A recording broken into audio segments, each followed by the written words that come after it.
In today's video, I'm going to be going over my pros and cons on the new Google Pixel 8a. Stay tuned.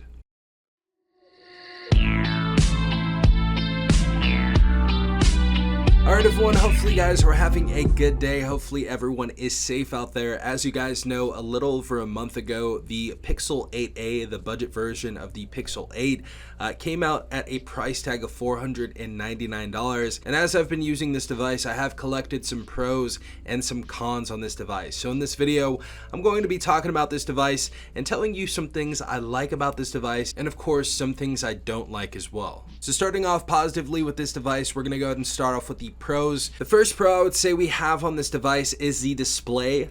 There is going to be a con about this display, and I'm sure you guys will already know what that is. But the first pro, I think this is a very, very nice display. I think the colors are crisp. They're very vivid. Of course, this is going to be an OLED display capable of HDR.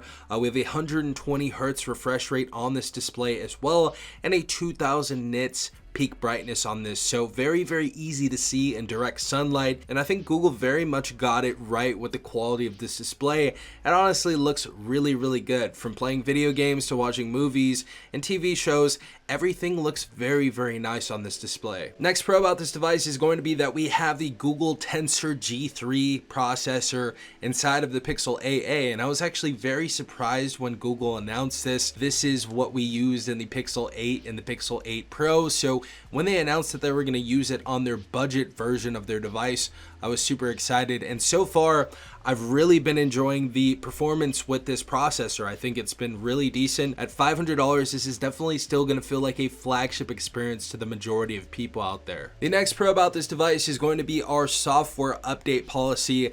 And this is probably the craziest that I've ever seen in the 10 years of reviewing phones. For a $499 phone, as well. So we're going to get 7 years of operating system updates on this device, a whole 7 years. And of course, we're going to start right out of the gate with Android 14. So very nice to see that we're going to have 7 years of OS updates and security patches on this device. So if you guys are feeling like you want to hold on this device for a while, you guys are actually going to be able to get up to Android 21 seemingly, if they're going to be calling it that anymore. So super crazy software update policy on this device. Next pro about this device, I feel like as for the camera, at a $499 price tag, I feel like the average consumer is going to have a very, very good time with this camera. We get some very good shots out of this. Yes, it doesn't have a telephoto lens inside of here. That's something that a lot of people were complaining about. But for this dual rear facing camera and the selfie camera on this, the majority of people are going to be super, super happy about this. Not to mention that we can record at 4K at 60 frames per second on this device as well. I did take this to Disneyland. I was taking photos and videos, and I think everything looked really, really good on this. So yeah, majority of people, I feel, will be very, very pleased with the quality we get in video and photo out of these cameras. The next pro is going to be something I don't think a lot of people talked about, but I really, really enjoy the form factor of this device. As you guys know, this kind of looks a little bit more cutesy than the average Samsung or Apple device out there, and honestly, I kind of like it. A lot of people were making fun of this device, saying it kind of looked like the cute SpongeBob or the rounded SpongeBob right here, but first and foremost, the form factor of this device is great because it feels super comfortable in your hand. It is 6.1 inches, so it is on the smaller side compared to a lot of devices we see today. But yeah, the rounded edges on this phone make this phone feel very, very comfortable. The camera module also sits pretty flush to the back of the device as well, so there's not really any shaking or anything like that when you put it on a table. The back of the device also feels like it's frosted glass. It does not feel like plastic. And of course, the beautiful aluminum sides that we get around this device bring it all together and make this feel like a very, very premium device. It definitely doesn't feel like a $500 device. I feel like it feels much more premium. And of course, my favorite thing about this is the color of this. The aloe just looks so beautiful. Teal is my favorite color, so when I got this color in the mail, this just really surprised me how beautiful this was. And my last and final pro is that we have all of the dope AI features that we have on the flagships out there. So of course, we have Magic Eraser for audio and photos, we have Call Assist, and we have Circle to Search like we have on the pricier models. So super excited to see that on this device. That was a great call by Google. And of course, with phone reviews, everything can't be perfect about this, and we're going to get into the cons about this device. The first one's going to be pretty obvious, and that's going to be the price tag of this device, $499. Now, I still feel like this is a very, very good package for $499. I think this is a well-rounded phone in almost every area of this phone, so I still feel like this is worth $500.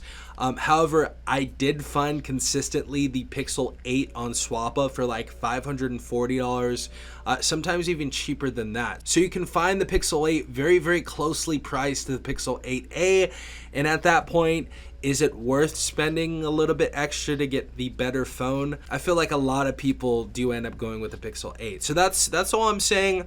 I feel like Google is going to have a price drop soon enough around the holidays and stuff. So if you guys are still thinking about getting the Pixel 8a and you don't need to upgrade straight away, I would definitely wait until you guys see the price drop on this device to save yourself a little bit of money. The second con about this device, and it's honestly not too bad because I'm excited that it has this on here, but the second con is going to be we have wireless Qi charging at a rate of only 7.5 watts. Now, of course, as I said before, I am thankful that we have wireless charging on this device. It's really nice to just put this down in a wireless Qi pad and just have it charged wirelessly. However, at 7.5 watts isn't the fastest in the world, and especially in 2024, it's not ultra impressive. Even the Moto G Stylus 5G 2024 edition, that device that's $100 less than this device, has a wireless charging rate of 15 watts. So honestly, 7.5 watts is not too impressive on the Pixel 8a. I'm still thankful that we have wireless charging though. And the last con about this device, since we don't have all that many cons, is going to be the thick bezels that they try to hide on this device. So we have a thick bezel at the bottom, we have a thick bezel at the top. The sides aren't really too bad, and a lot of people actually did like this design still. It's kind of like the iPhone XR from back in the day. But yeah, thick bezels on here. A lot of people may not like that, so I definitely had to include this in here. And the screen to body ratio is actually quite low at 81.6%. So I just had to make this known to the people out there who want a big screen. So yeah, those were the pros and cons on the Pixel 8a.